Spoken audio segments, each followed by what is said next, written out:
Welcome back everyone. आप सभी कैसे हैं? आज के इस वीडियो में मैं आपसे मरीन पॉल्यूशन अर्थात समुद्री प्रदूषण के बारे में बात करूंगा। इससे संबंधित प्रश्न आपकी परीक्षा में पूछे जा सकते हैं, इसलिए आपको इस वीडियो को अच्छे से देखना है और मैं कौन कौन से पॉइंट डिस्क्राइब करता हूं उनको अच्छे से समझना है।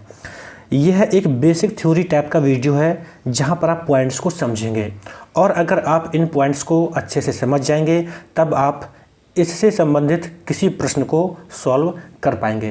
Please like this video and share this video to your friends. शुरू करते हैं और देखते हैं कि मरीन पॉल्यूशन क्या होता है। मरीन पॉल्यूशन अर्थात समुद्री प्रदूषण। हम सभी जानते हैं जो समुद्र होते हैं, समुद्र इस पृथ्वी पर बहुत ही विशालतम जलीय निकाय हैं, यानी वाटर बॉडीज़ हैं। क्या है? वाटर बॉडीज़ अर्थात जलीय निकाय। अब समस्या ये है कि पिछले कुछ दशकों से ह्यूमन एक्टिविटी ने समुद्र को बहुत ही गंभीर स्थिति में पहुंचा दिया है, यानी मानव के क्रियाकलापों ने समुद्र को बहुत ही अधिक प्रभावित किया है।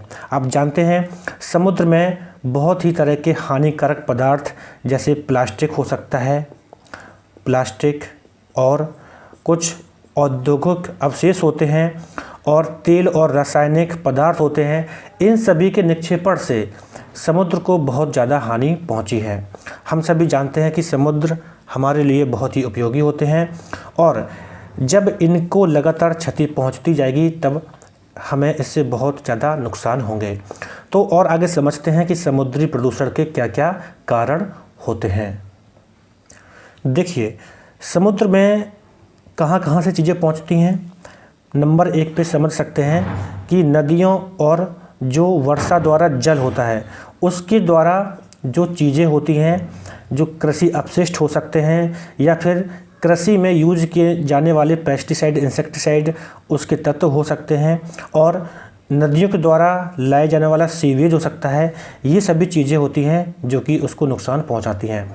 इसके अतिरिक्त बहुत सारी भारी धातुएं होती हैं और प्लास्टिक होता है, जैसे कि मैंने अभी आपसे शुरुआत में बोला था, प्लास्टिक होता है और बहुत सारे इंसेक्टिसाइड, पेस्टिसाइड होते हैं। ये सभी नदियों और वर्षा के जल द्वारा समुद्र में पहुंचते हैं और जिसकी वजह से समुद्र में जो पारिस्थितिकी तंत्र होता है, वहाँ का जो इकोसिस्टम होता है उसमें नुकसान होता है। इसके बाद दूसरे पॉइंट को हम ये समझ सकते हैं कि समुद्र में तेल और पेट्रोलियम, जो ऑयल होता है और जो पेट्रोलियम होता है, ऑयल और पेट्रोलियम, इनके विसर्जन से और कुछ रेडियो एक्टिव जो अपशिष्ट होते हैं, तत्व होते हैं, उनके डंपिंग से समुद्र में प्रदूषण की वृद्धि होती है। कई बार आपने सुना होगा कि समुद्र में ऐसी घटनाएं हो जाती हैं कि ऑयल टैंकर वहां पे डूब जाता है या फिर उसमें रिसाव हो जाता है, जिसकी वजह से वहां पर पॉल्यूशन उत्पन्न होता है। इस कंडीशन में ये है कि जब ऑयल वहाँ पर फैल जाता है तो जो वाटर लेयर है उस पर एक ऑयल की लेयर बन जाती है, जिसकी वजह से ऑक्सीजन उसके अंदर नहीं पहुँच पाती है वाटर में, या फिर जो उसमें रहने वाले जीव जंतु होते हैं उनके लिए ऑक्सीजन को लेना आसान नहीं रहता है। ऐसी सभी समस्याएं उत्पन्न हो जाती हैं। इसके बाद और भी पॉइंट्स हैं, जैसे बहुत सारे बहुत ही विषाक्त रसायन होते हैं, यानी टॉक्सिक केमिकल कह सकते हैं जिनको, टॉक्सिक केमिकल होते हैं। ये सभी कहाँ से आते हैं? उद्योगों से आते हैं और समुद्र में आकर मिल जाते हैं, जो कि समुद्र को बहुत ज़्यादा प्रदूषित करते हैं। इसके बाद और भी चीज़ें हैं, जैसे जब सागरों में खनन किया जाता है उसकी वजह से भारी धातुओं का जमाव हो जाता है, जो हैवी मेटल्स होती हैं उनका जमाव हो जाता है, जिसकी वजह से जो सागरीय पारिस्थितिक तंत्र होता है, इकोसिस्टम होता है, उसमें स्थायी रूप से गंभीर खतरा उत्पन्न हो जाता है। इसके बाद दूसरा एक अच्छा सा पॉइंट है कि वायु प्रदूषण की वजह से प्रदूषण की वजह से भी समुद्र को नुकसान पहुंचता है। थोड़ा आप सोचिए, वायु प्रदूषण की वजह से समुद्र को नुकसान कैसे पहुंच सकता है। होता यह है कि वायु प्रदूषण की वजह से एसिड रेन होती है, हम सभी इसके बारे में अच्छे से जानते हैं। और जब ये एसिड रेन होती है तब भारी मात्रा में एसिड समुद्रों में मिलता है, वहाँ की जो जैविक विविधता होती है उसमें ये नुकसान पहुँचाता है। तो आप समझ सकते हैं कि वायु प्रदूषण की वजह से भी नुकसान होता है। अब देखिए पॉइंट ये है, जैसे परीक्षा में कभी कूट बनाकर दिया जाए कि इनमें से कौन कौन से ऐसे हैं जो कि समुद्र को नुकसान पहुँचाते हैं, तो उस समय अगर कहीं पे वायु प्रदूषण दिया है तो उस समय हो सकता है कि आप सोचें वायु प्रदूषण कैसे समुद्र को नुकसान पहुँचाएगा, नहीं पहुँचाएगा। आप ये समझ के हो सकता है कि अपने आंसर को गलत करें। तो इसी तरह से सभी पॉइंट्स मैं डिस्क्राइब कर रहा हूँ, आप मेरे साथ इसको समझिए। बाद में इस वीडियो से खुद से शॉर्ट नोट डिजाइन कीजिए और पॉइंट्स को ऐड कीजिए, आप ज़्यादा अच्छे से समझ पाएंगे।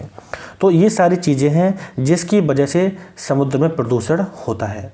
अब मैं आपसे बात करूंगा कि समुद्री प्रदूषण के प्रभाव क्या होते हैं, यानी समुद्र में प्रदूषण होने से क्या क्या इफ़ेक्ट होते हैं।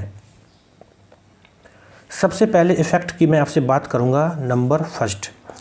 जैसे मैंने अभी आपसे ऑयल फैलने की बात की थी, जिसे हम ऑयल स्पिल्स कहते हैं। जब समुद्र में तेल का रिसाव हो जाता है, पेट्रोलियम का रिसाव हो जाता है, उस समय क्या होता है, जो सागरीय जीव होते हैं उनके जो गिल्स होते हैं, उनके गिल्स पर क्या होता है, एक आवरण अर्थात लेयर बन जाती है इस ऑयल की, जिसकी वजह से उनकी जो श्वसन रेस्पिरेशन प्रोसेस होती है उसमें बाधा उत्पन्न होती है, जिसकी वजह से उनकी डेथ हो जाती है। और दूसरा पॉइंट समझते हैं कि जब ऑयल रिसाव होता है यानी ऑयल स्पिल्स होता है, उसकी वजह से उसमें जो कोरल होते हैं, समुद्र में जो कोरल होते हैं यानी जो जीव प्रवाल होते हैं, प्रवाल, इसके बारे में मैं बहुत पहले डिफाइन किया था। जो कोरल होते हैं इसके छिद्र बंद हो जाते हैं, यानी जो पोर्स होते हैं सांस लेने के लिए वो बंद हो जाते हैं, और इसकी वजह से क्या होता है, इनकी डेथ हो जाती है। और इनकी मृत्यु होने से क्या होता है, वहाँ की जो प्रवाल भित्ति होती है उसमें बहुत ही ज़्यादा नुकसान होता है। और आप जानते हैं जो प्रवाल भित्तियाँ होती हैं वो क्या होती हैं, जैव विविधता को बनाए रखती हैं। अर्थात यहाँ पे एक प्रोसेस है कि जो कोरल होते हैं उनकी डेथ होती है, उसके बाद जो प्रवाल भित्तियाँ होती हैं उनका नुकसान होता है, उसके बाद जो बायोडाइवर्सिटी है उसमें भी नुकसान होने लगता है। आपको यहाँ पे कुछ नया लग रहा होगा, लेकिन आप जो मैंने प्लेलिस्ट तैयार की है एनवायरनमेंट की, उसमें जैव विविधता, बायोडाइवर्सिटी के बारे में सब कुछ डिफाइन किया है, वहाँ पर आप जाकर देख सकते हैं। वहाँ पे कोरल रीफ क्या है, बायोडाइवर्सिटी कैसे संबंधित है, इन सब के बारे में डिफाइन किया है। लेकिन यहाँ पर जो बेसिक पॉइंट है वो ये है, जब ऑयल स्पिल होता है तो उसकी वजह से कोरल्स की डेथ हो जाती है, प्रवाल भित्तियों का नुकसान होता है और बायोडाइवर्सिटी को नुकसान होता है। यह एक पूरा चेन सिस्टम है। इसके बाद नेक्स्ट पॉइंट है थर्ड, समुद्र में जो अपघटन प्रक्रिया होती है, अपघटन यानी जिसे हम डिकम्पोजिशन कहते हैं, यानी समुद्र में बहुत सारे जीव जंतु होते हैं, मरते रहते हैं, मरने के बाद उनका सड़ना गलना आवश्यक होता है ताकि मिट्टी में मिल सकें। तो होता क्या है कि समुद्री प्रदूषकों की वजह से, यानी जो मरीन पॉल्यूटेंट्स होते हैं उनकी वजह से वहाँ पर ऑक्सीजन की कमी हो जाती है, और ऑक्सीजन की कमी होने से जो ऐसे जीव होते हैं जो कि चीज़ों को डिकम्पोज करते हैं उनकी संख्या भी कम हो जाती है। उनकी संख्या कम होने से अन्य तरह के पॉल्यूशन होने शुरू हो जाते हैं, और साथ ही साथ जब ऑक्सीजन की कमी हो जाती है तो ऐसे बहुत सारे जीव जो कि डिकम्पोजिशन करते हैं उनकी भी संख्या कम हो जाती है। ऐसे भी इसको याद रख सकते हैं। इसके बाद हम नेक्स्ट पॉइंट को समझ सकते हैं।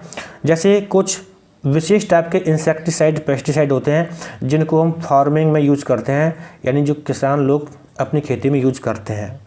तो होता क्या है कि ये सभी इंसेक्टिसाइड और पेस्टिसाइड जो सागरीय जीव होते हैं, मरीन जो जीव होते हैं उनके अंदर पहुंचते हैं, और उनके जो फैटी टिश्यू होते हैं, उनके जो वसा ऊतक होते हैं उन पर इकट्ठे हो जाते हैं और बहुत ज़्यादा नुकसान पहुंचाते हैं, जिसकी वजह से जो मरीन एनिमल्स होते हैं उनकी भी डेथ होने लगती है।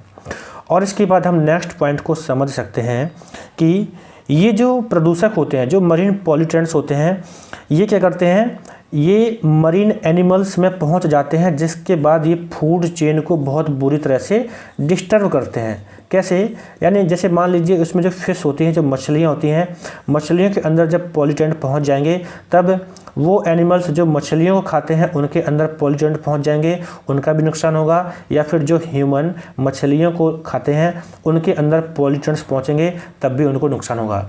यानी इसमें डायरेक्टली और इनडायरेक्टली सभी तरह से नुकसान ही नुकसान होते चले जाते हैं। इसके बाद हम नेक्स्ट पॉइंट को समझ सकते हैं 6th में। जैसे कुछ विषैली धातुएं होती हैं और जो प्रदूषित जल होते हैं, ये सब क्या करते हैं, ये क्या करते हैं, नाइट्रोजन की मात्रा को बढ़ा देते हैं। और नाइट्रोजन की मात्रा जब बढ़ जाती है तब समुद्र में क्या होता है, शैवाल की मात्रा बढ़ने लगती है। शैवाल की मात्रा बढ़ने से समस्या ये होती है कि जो सनलाइट होती है वो समुद्र में अंदर तक नहीं पहुंच पाता है, जिससे जो समुद्री घास होती है उसका बहुत ज़्यादा नुकसान होता है। और साथ ही साथ ऐसे भी बहुत सारे जीवों को नुकसान होता है जो समुद्र के नीचे अंदर रहते हैं।